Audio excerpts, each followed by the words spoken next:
So today we'll do some NCERT question and I am taking first 4.20. तो ये 4.20 question है और देखते हैं क्वेश्चन क्या कह रहा है हमें। The position of a particle is given और वो पोजीशन आपको आई जे के कॉम्पोनेंट की फॉर्म में दी हुई है। हमें पता है कि हम आर को आई जे के की फॉर्म में लिख सकते थे एक्स आई कैप प्लस वाई जे कैप प्लस जेड के कैप। इस तरीके से हम आर पोजीशन वेक्टर कंपोनेंट को हम लिख सकते हैं। तो यहाँ पर हमें ऑलरेडी टर्म्स दे रखी हैं 3t minus 2t square plus 4t हमें दे रखी है और कहा गया कि find the value of v। तो आपको पहले v निकालना है। तो v का बहुत सिंपल मेथड है, हमें क्या करना है, डिफ्रेंशिएट करना है। हम ये आर वेक्टर क्वांटिटी है तो हम इसे डिफ्रेंशिएट कर देते हैं। तो यानी हम पूरा ये जो गिवन था इसको हमें डिफ्रेंशिएट करना है। तो डिफ्रेंशिएट कीजिए। तो 3t का डिफ्रेंशिएशन क्या होता है, डिफ्रेंशिएशन का मैं एक बेसिक फॉर्मूला बताती हूँ। अगर आपके पास कोई टर्म है x रेज़ द पावर, या यहाँ पर जो एग्जांपल था वो था t की पावर 2 या t वैल्यू वेरिएबल था। तो अगर कोई वेरिएबल है और उसकी पावर n है और फिर आप उसका डिफ्रेंशिएशन करते हो तो आपके पास आएगा n t rays power n-1। ये उसका मेथड है डिफ्रेंशिएशन का। तो यही फॉर्मूला हम यहाँ हर एक में अप्लाई करेंगे। तो 3 कांस्टेंट था एज इट इज़ रहेगा, लेकिन t का डिफ्रेंशिएशन क्या हो जाएगा यहाँ पे आपका, दैट विल बी योर 1। सो यहाँ आपके पास 3 बचा क्योंकि t की पावर आपने n 1 हो गई, 1 माइनस 1 इज़ 0, तो that is giving you 1 only. तो 3t के लिए 3 आई कैप माइनस, अब यहाँ लेते हैं हम तो 2 इंटू 2 4 और ये रह जाएगा सिर्फ t जे कैप। लेकिन क्योंकि मैंने यहाँ पे ये वाला मेथड अप्लाई कर दिया यानी कि 2 माइनस 1 तो आपके पास 1 बचा और 4 जो है वो एक कांस्टेंट हो गया और कांस्टेंट का डिफरेंशिएशन होता है 0। तो हमारे पास वेलोसिटी बच गई this value. Now next he is saying what is the magnitude and the direction. अच्छा, एक्सेलरेशन भी मांगा है तो he is asking for the acceleration also. तो एक्सेलरेशन में क्या करें हम, वेलोसिटी जो आया था उसको फर्दर डिफ्रेंशिएट कर दीजिए। तो dv/dt कर देते हैं एंड देन आपके पास बचेगा यहाँ पे 3 तो वेरिएबल अब नहीं रहा क्योंकि ये तो कांस्टेंट हो गया है, तो आपके पास सिर्फ ये वैल्यू बचेगी -4 J cap. This is your acceleration. तो हमने एक्सेलरेशन वेलोसिटी निकाल लिया है। अब पार्ट बी में क्या कहते हैं, पार्ट बी में कहता है what is the magnitude and direction of the velocity of the particle eight 2 seconds के अंदर। तो बी पार्ट सॉल्व करते हैं। हमें टाइम दे रखा है 2 सेकेंड और हमें वेलोसिटी जो हम पहले निकाल चुके थे वो थी ये वाली वैल्यू। तो ये थी 3 आई कैप माइनस 4t जे कैप आपके पास वैल्यू आ गई थी, लेकिन t अब उसने दे दिया है 2 सेकेंड्स। तो अब आपकी वेलोसिटी की वैल्यू क्या हो जानी चाहिए, ये हो जानी चाहिए 3 आई कैप माइनस 8 जे कैप। और हमें बोला है कि मैग्नीट्यूड निकालो। तो मैग्नीट्यूड हो गया v मॉड और वो मॉड का फॉर्मूला होता है आई का स्क्वायर, आई का जो कंपोनेंट है उसका स्क्वायर प्लस जो जे का कंपोनेंट है उसका स्क्वायर। तो 3 स्क्वायर और ये माइनस लोगे तो ये प्लस ही हो जाएगा 8 स्क्वायर। तो आपके पास जो नेट रिजल्टेंट बटा वो है √73। आप चाहो तो फर्दर सॉल्व कर सकते हो। This comes 8.54 metre per second answer आ जाता है। ये हमारे पास 8.54 मीटर पर सेकेंड। अब नेक्स्ट पार्ट उसमें पूछा है डायरेक्शन भी मांगी है। तो हमसे पूछा था magnitude of velocity and direction दोनों मांगी थी, तो डायरेक्शन भी निकाल लेते हैं। डायरेक्शन हम किससे बताते थे, हम टेंजेंट ऑफ थीटा से हम डायरेक्शन बताते हैं। और डायरेक्शन कंपोनेंट में क्या होता है, Y component divided by your X component. तो अगर मुझे टेंजेंट थीटा चाहिए तो मैं क्या लिखूँगी, velocity of Y by velocity of X, और वो कितनी है 8/3 और वो भी माइनस में, क्योंकि 8 जो था आपके पास वो माइनस में है। तो आप चाहें तो आप इसको टेंजेंट इनवर्स में लिख सकते हैं, यानी कि आप लिख सकते हैं theta is equal to tangent inverse -8/3। आप चाहें तो उसको फर्दर सॉल्व कर सकते हैं, नहीं तो इतना भी काफ़ी है। नेक्स्ट क्वेश्चन देखते हैं। Let us look at this question. A particle start from the origin at t is equal to 0. t is equal to 0 पे start हुआ with a velocity of 10 j, यानी v हमें दे दिया है that is 10 j and moves with in xy plane with an acceleration this. तो acceleration भी आपको 8 i cap plus 2 j cap given है मीटर पर सेकेंड स्क्वायर में और ये मीटर पर सेकेंड में। At what time is the X coordinate of the particle 16 metre. हमसे पूछा गया है कि वो टाइम बताओ जब एक्स कोऑर्डिनेट जो है डिस्टेंस का वो क्या हो जाए, 16 मीटर हो जाए। तो हमारे पास काम ये है, सबसे पहले तो ये वेलोसिटी दे रखी है, एक्सेलरेशन दे रखी है, हम दोनों को सॉल्व करें और इससे हम डिस्टेंस निकाल लें, फिर उसे हम ऐड अप करेंगे in order to find out the resultant जो वेलोसिटी होगी, जो डिस्प्लेसमेंट होगा वो निकालेंगे। तो पहले सबसे पहले हम v को डिफ्रेंशिएट करते हैं। तो v को जब आप डिफ्रेंशिएट नहीं करना आपके बार, हमें इंटीग्रेट करना है, क्योंकि dv क्या होता है, dx/dt। That is equal to 10 J cap, लेकिन हमें तो डी एक्स चाहिए, तो D X is equal to 10 J cap D T. और आप इन दोनों को इंटीग्रेट कीजिए बोथ साइड। बोथ साइड जब इंटीग्रेशन करते हैं तो यहाँ कुछ नहीं है, 1 है, और 1 का इंटीग्रेशन होता है 1, मतलब दैट द वेरिएबल। तो यहाँ पर x ही वेरिएबल है, तो इसका मतलब 1 की जगह क्या आ जाएगा, after integration you will get 1, sorry x। And then 10 J cap है और वेरिएबल यहाँ हो गया t, और यहाँ पर भी हमारे पास कोई चीज़ नहीं है, तो आपके पास आ जाएगा 10t। लेकिन उसने बोला है कि हमें वो time, at what time your X coordinate is your 16 metre, किस टाइम पे आपका x कोऑर्डिनेट जो है वो 16 मीटर हो जाएगा। वो अभी हम बाद में निकालेंगे, क्योंकि हमारे पास ए का भी कुछ कॉम्पोनेंट्स बन रहे हैं, पहले हम वो भी सॉल्व कर लें। सो सेम जैसे हमने यहाँ वेलोसिटी को इंटीग्रेट किया, यानी कि पहले तो वेलोसिटी का फॉर्मूला फिट किया, इंटीग्रेट करके हमने x निकाला है, सेम ऐसे ही हम एक्सेलरेशन को भी स्प्लिट करेंगे। तो एक्सेलरेशन क्या दे रखा है, 8i cap plus 2j cap, और इसको हमें एक्सेलरेशन को हम बोलते हैं dv/dt, और अगर आप इसे इंटीग्रेट करेंगे यानी 8i cap plus 2j cap कर देते हैं। अब dt को उस साइड लेके जाइए, so you will have dv is equal to 8i cap plus 2j cap, और ब्रैकेट में लेकर हम इसे dt कहते हैं। Now integrate on both side. अब इधर कुछ नहीं है, सॉरी वो पेपर एडजस्टमेंट थोड़ा ठीक नहीं था, सो आई हैव करेक्टेड नाउ। सो ये हमारे पास इक्वेशन आ गई, यानी कि dv हमने यहाँ प्लेस कर दिया और 8i प्लस 2j dt हम यहाँ पर ले रहे हैं। अब इंटीग्रेट करते हैं, यहाँ कुछ नहीं है, 1 है तो वेरिएबल v आ जाएगा, और 8 के साथ भी कुछ नहीं है, टाइम वेरिएबल है, तो ये 8t हो जाएगा i कैप प्लस 2t हो जाएगा j कैप। एक वेरिएबल आपका j है और एक आपके पास i वेरिएबल था, लेकिन हमें क्या चाहिए, हमें तो चाहिए डिस्टेंस। तो डिस्टेंस यानी फिर से हम वेलोसिटी को पुट करते हैं, विच इज़ dx/dt, और 8t i cap plus 2t j cap होगा। देन अगेन हम dt को उस साइड लेके जाते हैं, dx निकालेंगे तो 8t i cap plus 2t j cap, और इस पूरी होल ब्रैकेट के साथ dt। अब फिर से आप इंटीग्रेशन लीजिए, ये वेरिएबल्स हमें दूसरी तरफ ले जाने पड़ते हैं, सो एज टू इंटीग्रेट। तो अब हम दोबारा जब इसे इंटीग्रेट करते हैं तो व्हाट विल गेट, इस साइड आपको x मिल जाएगा, और यहाँ 8t 8 एज इट इज़ रहेगा, लेकिन इंटीग्रेशन हो जाएगा 8t स्क्वायर बाई 2, और फिर यहाँ पर आपके पास आ जाएगा 2t स्क्वायर बाई 2, और ये है आई कैप में और ये है जे कैप में। अच्छा, जिसको बेसिक भी अगर इंटीग्रेशन का इंटीग्रेशन का फॉर्मूला नहीं पता, तो जैसे प्रीवियस क्वेश्चन में मैंने डिफरेंशिएशन का फॉर्मूला शेयर किया है, इस क्वेश्चन में मैं आपको बता देती हूँ कि इंटीग्रेशन का फॉर्मूला क्या होता है। तो पहले तो आप इंटीग्रेशन लिखते कैसे हैं, इंटीग्रेशन हो गया आप किसी भी वेरिएबल के साथ लिखेंगे, तो जो वेरिएबल है यानी फंक्शन यहाँ पर लिखना होता है, और मैंने वो फंक्शन मान लिया, सपोज वो फंक्शन है x⁻n, और आप इसका इंटीग्रेशन कर रहे हो, तो इसका इंटीग्रेशन करके आपको मिलेगा x⁻n+1 divided by n+1, and then plus constant C. Constant C तब आता है जब आपके पास लिमिट्स ना हो, लेकिन अगर लिमिट्स हैं तो फिर आपको उस कॉन्स्टेंट को अप्लाई करना, उसको लिखने की कोई ज़रूरत नहीं है, फिर आप सीधा लिमिट्स की वैल्यू प्लेस कर सकते हैं। तो यहाँ पर हमने इंटीग्रेशन किया हर स्टेप पे। ये जैसे देखिए एक्सेलरेशन था, तो एक्सेलरेशन को dv/dt लिखा, और dt जब इधर चला गया है तो मैं इस टर्म का इंटीग्रेशन कर रही हूँ, और x यहाँ कुछ नहीं है, 1 है, तो 1 का मतलब आप x की पावर 0 भी बोल सकते हो। तो अगर आप x की power 0 is equal to your 1, और 1 का जब आप इंटीग्रेशन करते हो तो आपके पास मिलेगा 0+1 according to this formula, divide by 0+1, तो आपके पास क्या आ जाएगा, वो वेरिएबल। तो यहाँ पर v ये वेरिएबल था, तो जब मैंने 1 को इंटीग्रेट किया तो आपके पास वेरिएबल आया।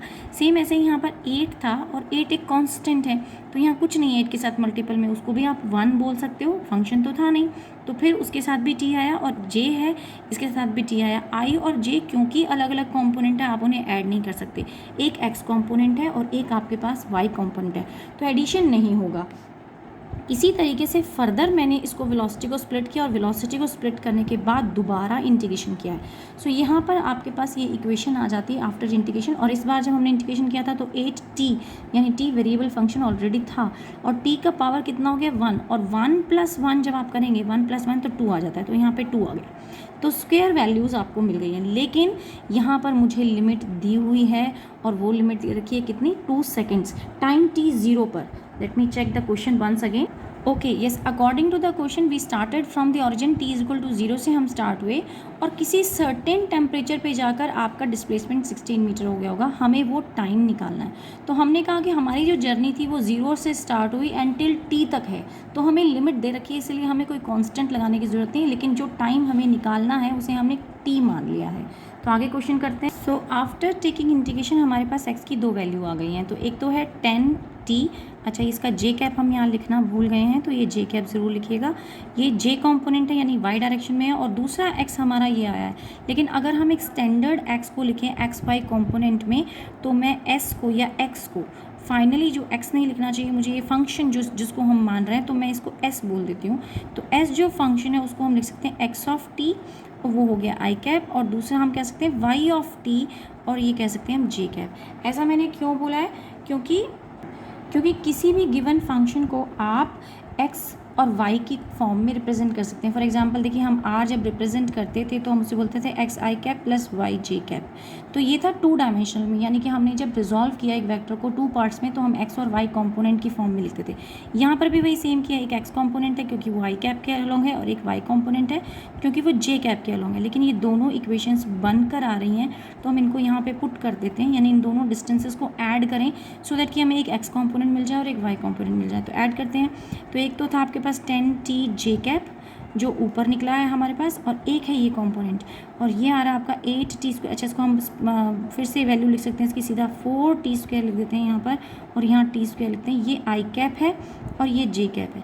अब आप जे कैप कंपोनेंट एक तरफ ले जाइए, तो आपके पास बचा 4t square I cap, and दूसरा आपके पास बच जाता है 10t प्लस टी स्क्वायर जे कैप। सो अब कहता है कि कौन सा ऐसा टाइम होगा जब आपका x कंपोनेंट क्या हो जाए, तब आपका x कंपोनेंट हो जाए 16। तो इसका मतलब ये क्या है, ये मेरा x कंपोनेंट है, ये क्या है x कंपोनेंट xt, और ये क्या है, ये आपका है y component y of t।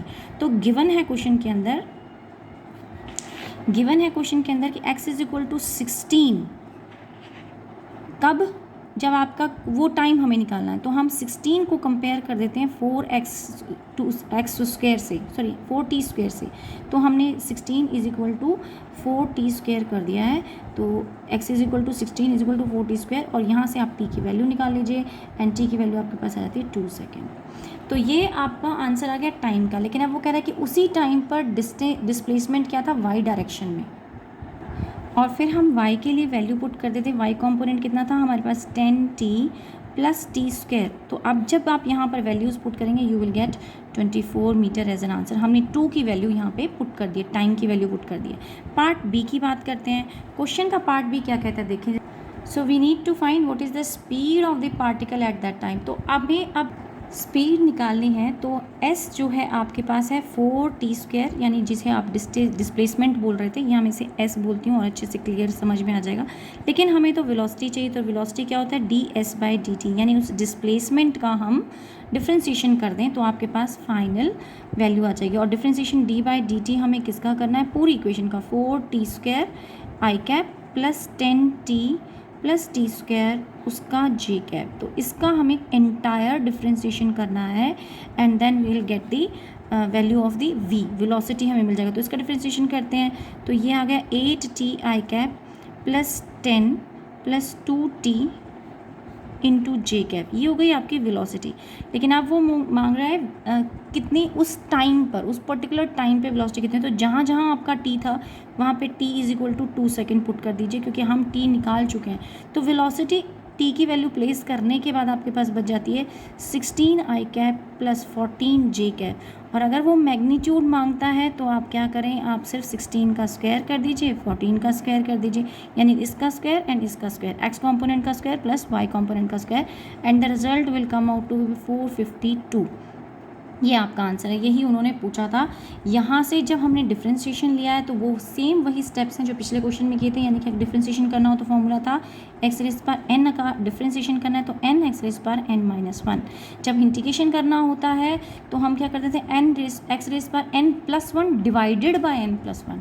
तो ये थोड़ा सा छोटी छोटी डिफ्रेंशिएशन और इंटीग्रेशन में डिफरेंस है, वो ध्यान रखें। बच्चे मिस्टेक कर देते हैं, जहाँ इंटीग्रेशन करनी है वहाँ डिफ्रेंशिएशन हो जाती है, और जहाँ डिफ्रेंशिएशन है वहाँ integration. Let us see next question. This is 4.22 और इसमें आई और जे आपको यूनिट वेक्टर दे रखे हैं and they are asking you that what is the magnitude of i plus j and i minus j. This is a very simple part. पहला part हम solve करते हैं। तो आई प्लस जे का मैग्नीट्यूड आपको कहा है और हमें पता है कि ये आई कैप और जे कैप क्या है, ये यूनिट वेक्टर, और यूनिट वेक्टर का मैग्नीट्यूड होता कितना है, वैसे 1 होता है। पर हम चलिए नॉर्मल मेथड से निकालते हैं। हम मान लेते हैं कि एक इक्वेशन थी और इक्वेशन थी आपकी एक इक्वेशन, कोई भी वेक्टर मान लो, इसको वेक्टर इज़ आई प्लस जे। तो अगर आप वेक्टर का मैग्नीट्यूड लेते हो नॉर्मल फार्मूला क्या होता है, इसका स्क्वायर प्लस इसका square, 1 square plus 1 square which will give you under the root of 2। Same ऐसे ही आप आई माइनस जे का भी मैग्नीट्यूड अगर आप निकालेंगे तो उसमें भी क्या आएगा, अगेन क्योंकि माइनस साइन का स्क्वायर लेते हो तो फिर वो प्लस ही हो जाता है, तो 1 + 1 यानी स्क्वायर स्क्वायर लिया, लेकिन again you will gate √2। Again they में आस्क यू थीटा, क्योंकि उन्होंने पूछा है मैग्नीट्यूड, पूछा है वैसे तो of this cap and this cap. Direction तो मांगी नहीं है, लेकिन अगर डायरेक्शन मांगा होता तो आप निकाल सकते थे। टेंजेंट बीटा किसको बोलते हैं, y component upon x component. तो वाई कॉम्पोनेंट भी आपका 1 है और एक्स कॉम्पोनेंट भी आपका 1 है, यानी यहाँ पर भी 1 था, यहाँ पे 1 वेरिएबल है। आपको मिला tangent beta which is 1 and this will give you beta is equal to 45 degree. ये दोनों के लिए वैलिड है। यहाँ पर भी अगर देखेंगे तो अगेन 1/1, लेकिन डायरेक्शन बदल जाएगी सिर्फ एंगल की।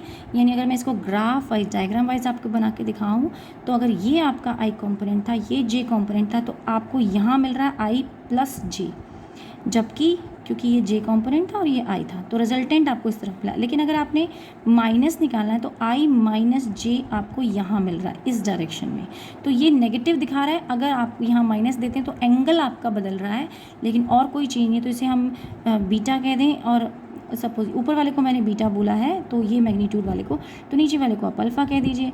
तो यहाँ माइनस जे आ रहा है कॉम्पोनेंट, तो ये आपको रिजल्टेंट मिलेगा सब्ट्रैक्शन का और वो रिजल्टेंट मिल रहा है एडिशन का। सेकेंड पार्ट देखते हैं। If you are given with A, तो बी पार्ट के अंदर आपको ए वेक्टर दिया हुआ है which is 2i cap plus 3j cap. Find the component, ऊपर दे रखा है if a is equal to this, find the component of a in the direction of this and this vector. Okay, ये दो vector दे रखे हैं, तो चलिए हम इस वेक्टर को कोई और वेक्टर मान लेते हैं। ये एक वेक्टर था p और उसका वैल्यू आपको आई कैप प्लस जे कैप दे रखा है। तो आपसे कहा है कि ए वेक्टर का वो कंपोनेंट बताओ जो जे की पी की डायरेक्शन में हो। तो आपने एक कॉन्सेप्ट हमने सीखा था कि सपोज मान लीजिए ये वेक्टर था ए, ये ए वेक्टर ए दिस वन है और ए और पी के बीच में एंगल बन रहा है दिस वन। सो अगर आप ए को रिजॉल्व करते हो तो ए के दो कंपोनेंट बनेंगे, एक बनेगा इधर और एक बनेगा इस साइड, ये थीटा कह देते हैं, दोनों के बीच में एंगल था थीटा। तो जब रिजॉल्व करके जो यहाँ कंपोनेंट आएगा वो कौन सा होगा, ए कॉस ऑफ थीटा, और ये कौन सा कंपोनेंट होगा, साइन थीटा, जो कि परपेंडिकुलर है। बट वो कौन सा कंपोनेंट मांग रहा है, वो मांग रहा है find the component of a along the direction of i cap plus J cap, यानी इस वेक्टर की डायरेक्शन का कंपोनेंट। तो ये वेक्टर तो इस तरफ है और इसकी डायरेक्शन का कंपोनेंट जो इसके अलोंग है वो है ये। तो हमें क्या निकालना है, हमें निकालना है therefore the component in the direction of P, क्योंकि मैंने यहाँ पे P वेक्टर उसको नाम दे दिया था। वो कंपोनेंट क्या हो गया आपके पास, A cos of theta into b. तो हमें वो कंपोनेंट बताना है, यानी हम क्या कहना चाहते हैं, हम कहना चाहते हैं, अच्छा ये कैप लेते हैं कि इस जब आपने इसका कंपोनेंट ले लिया तो डायरेक्शन तो हो गई इस वेक्टर की और मैग्नीट्यूड हो गया दूसरे वेक्टर का। तो ए कॉस थीटा तो मैग्नीट्यूड हुआ और डायरेक्शन हो गई उसकी। तो हमें वो कंपोनेंट बोला था, हमें वो वेक्टर बोला था, find the component along the direction of i cap and j cap. तो इसकी डायरेक्शन के अलॉन्ग वो कंपोनेंट हमें निकालने के लिए बोला था। तो हम निकाल देते हैं इस कंपोनेंट को। अब यहाँ पर A B A cos theta, A B A रखते हैं, लेकिन बी कैप को हम चेंज करेंगे B vector by B of mod. तो B vector by B of mod हमने लिया। अच्छा, पॉइंट टू बी नोटेड, देखिए यहाँ पर कुछ बच्चों ने मुझसे ये क्वेश्चन पूछा था कि उन्होंने कहा है कि the component in the direction of P. तो कंपोनेंट तो सिर्फ ए कॉस थीटा हुआ, फिर हम उसके साथ बी कैप क्यों मल्टीप्लाई कर रहे हैं। तो अगर आप सिर्फ ए कॉस थीटा लिखते हो तो ए कॉस थीटा तो सिर्फ एक मैग्नीट्यूड है, तो ये डायरेक्शन कौन बताएगा, डायरेक्शन ऑफ पी। तो हमें डायरेक्शन पी की चाहिए, ये मैंने बी लिख दिया, P, sorry this is the P vector, हम पी ले रहे थे ना इस वेक्टर को। तो डायरेक्शन हमें पी की चाहिए और हमें मैग्नीट्यूड चाहिए ए कॉस थीटा का।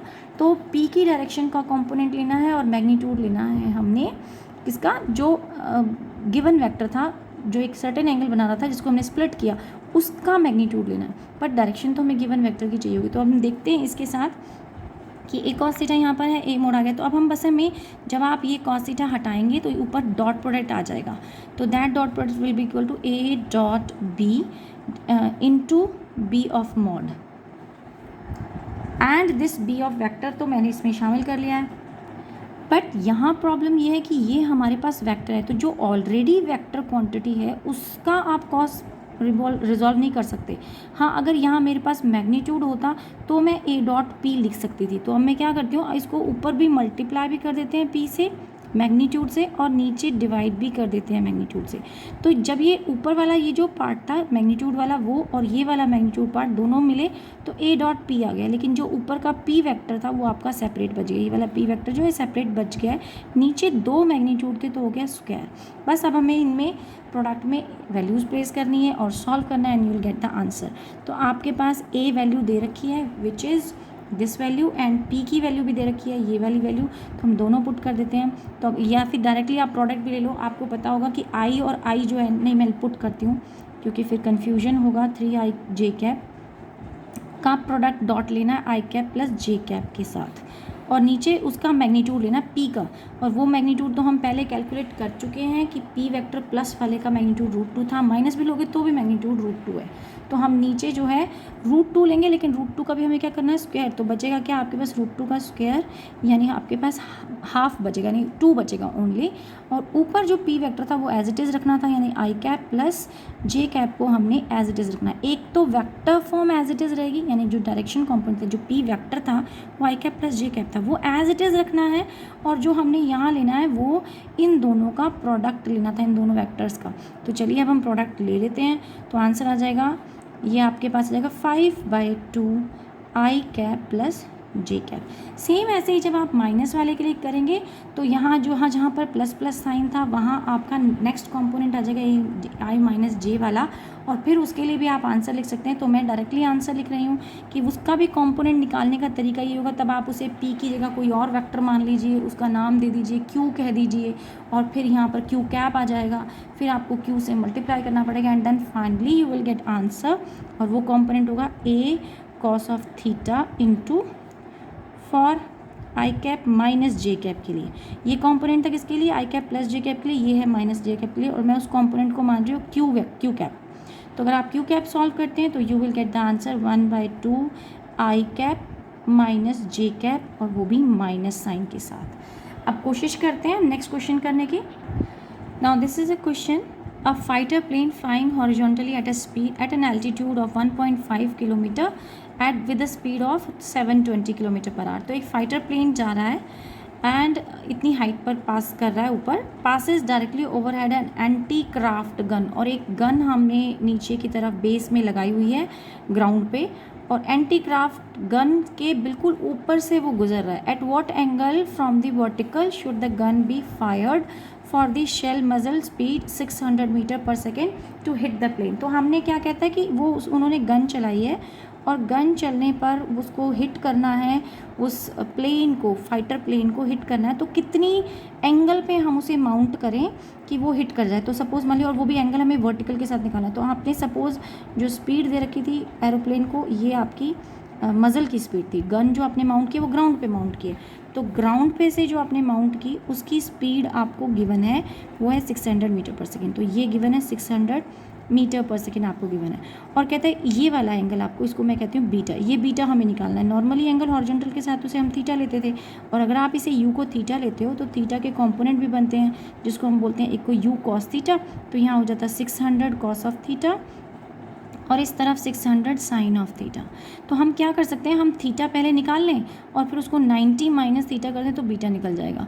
तो ये एक्स एक्सिस था और ये वाई एक्सिस, और उन्होंने हॉरिजॉन्टल प्लेन को कहाँ फ्लाई होते हुए दिखाया, इस डायरेक्शन में, और उस प्लेन की वेलोसिटी भी आपको गिवन है, वो दे रखी है 720 किलोमीटर पर आवर वेलोसिटी आपको प्लेन की दी हुई है। ये हाइट भी हमें गिवन है कि टोटल जो डिस्टेंस था ग्राउंड से वो है 1.5 किलोमीटर। तो काफ़ी चीज़ें हमें गिवन है। अब सबसे पहली बात है कि हॉरिजॉन्टल डायरेक्शन में मान लो ये गन जो है यहाँ से फायर हुई है, मतलब बुलेट यहाँ से रिलीज़ हुई है, और वो प्रोजेक्टाइल मोशन लेगी, वो कितना डिस्टेंस हॉरिजॉन्टल पाथ कवर करेगी, वर्टिकल तो कर ही रही है बट वो हॉरिजॉन्टल भी करेगी, तो कितने एंगल का वो हॉरिजॉन्टल पाथ कवर कर लेगी, तब जाके वो प्लेन के एंगल पे यानी कि डिस्टेंस पे जाके मीट करती है। यानी हम ये कहना चाह रहे हैं कि प्लेन वर्टिकली हॉरिजॉन्टली मूव करते हुए आगे पहुंचा और तब तक हॉरिजॉन्टल डिस्टेंस बुलेट का भी सेम हो जाए तो बुलेट जो है वो प्लेन को जाके हिट करेगी। तो पहले हम कोशिश करते हैं कि बुलेट का वो हॉरिजॉन्टल डिस्टेंस निकालें। तो उस हॉरिजॉन्टल डिस्टेंस के लिए हमें हॉरिजॉन्टल कंपोनेंट चाहिए वेलोसिटी का। तो हम देख लेते हैं, यहाँ आप इसको 720 किलोमीटर पर आवर को चेंज कर सकते हो। तो मैं वेलोसिटी यू को चेंज कर रही हूँ।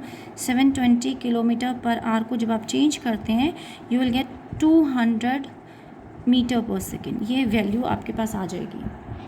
सो नाउ वी हैव वेलोसिटी जो इनिशियल यू टी थी, भाई इसने भी डिस्टेंस कवर किया लेकिन कहाँ, हॉरिजॉन्टल डायरेक्शन में। तो एस जो था जो फाइटर जेट ने कवर किया वो था यूटी, लेकिन एस जो ये था किसका, फाइटर जेट का।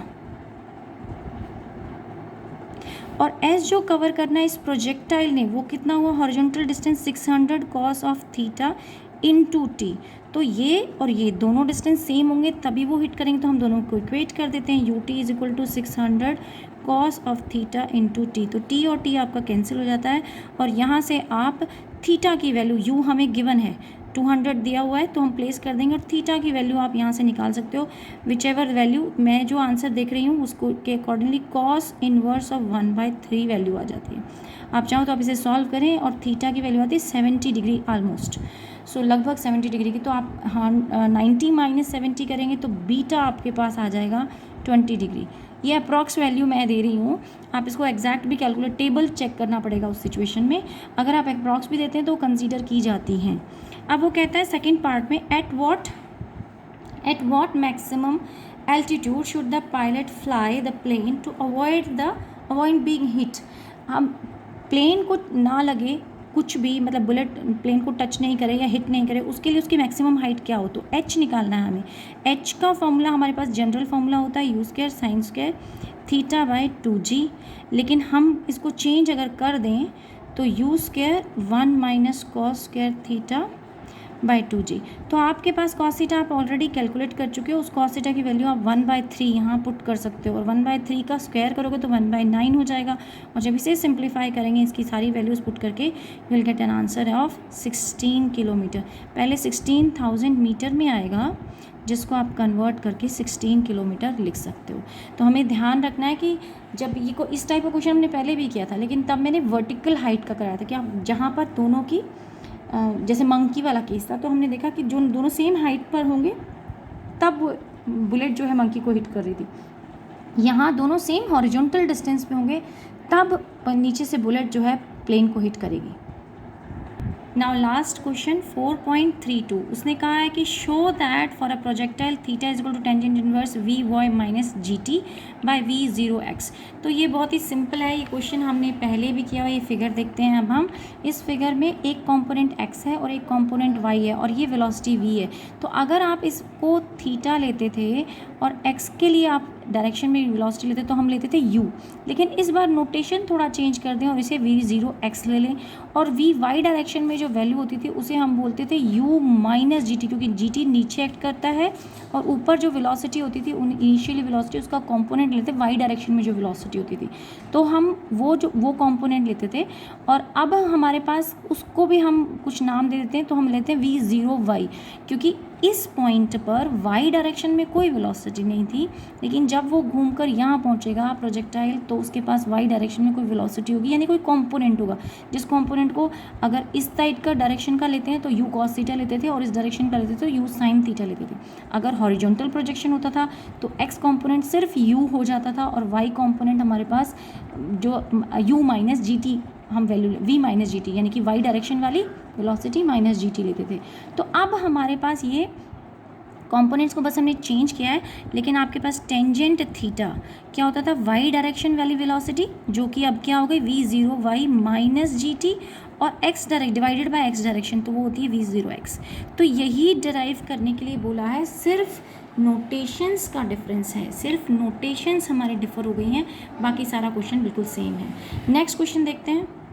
बिफोर दैट मैं इसी क्वेश्चन को थोड़ा सा चेंज करती हूँ, क्योंकि हो सकता है कुछ बच्चे इसे रिलेट नहीं कर पा रहे हो, मैंने इसे शॉर्टकट में बता दिया, तो मैं इसे बताती हूँ। अगर आपके पास हॉरिजॉन्टल होता है, मोशन होता है या प्रोजेक्टाइल होता है, तो उस सिचुएशन में आपका वी वाई कॉम्पोनेंट सिर्फ जी टी होता था और वी एक्स कॉम्पोनेंट को आप यू लेते थे, तो टेंजेंट थीटा हो जाता था आपका जी टी बाई यू। ये आपको मैंने हॉरिजॉन्टल के लिए बताया था। जबकि अगर एंगुलर होता था तो फिर आपका वी वाई कॉम्पोनेंट हो जाएगा आपका वी ज़ीरो वाई, जो कि एक डायरेक्शन ऊपर एक्ट कर रही है, माइनस जी टी। जो ज़ीरो वाई है उसको आपने उस वक्त लिखा होगा you sin theta minus g T, और वी एक्स कॉम्पोनेंट को हमने लिखा था यू कॉस ऑफ थीटा। तो अब जब हमने इसको पुट किया था तो उस वक्त आपका इक्वेशन आ रहा था, अच्छा इसको मैं थीटा ना कहूँ क्योंकि ये तो बहुत कन्फ्यूजन हो जाएगा, ये टेंजेंट बीटा है, आप ले लीजिए, call this as a beta. अच्छा इसको भी हम यहाँ बीटा कर सकते हैं, नहीं तो थीटा। अब क्योंकि थीटा यहाँ ले लिया, नहीं तो यहाँ कोई कन्फ्यूजन नहीं था, यहाँ तो कहीं थीटा टर्म थी नहीं, सिर्फ एक ही था थीटा, तो इसको भी बीटा कहते हैं। बट क्वेश्चन कहता है कि हमें थीटा की टर्म्स में आंसर चाहिए, हमें थीटा मांग रहा है वो, इसीलिए मैंने थीटा उसको नोटेशन दिया था। बट अगर मान लीजिए बीटा कहा जाता तो बीटा क्या होता, बीटा हो जाता आपके पास u sin theta minus g t by u cos of theta. तो यानी कि अगर मैंने ये कंपोनेंट लिए तो y और x वही रेशियो ले रही हूँ, और यहाँ पर भी y और x यही रेशियो ले रही हूँ, लेकिन एक हॉरिजॉन्टल का केस है और एक एंगुलर का केस है।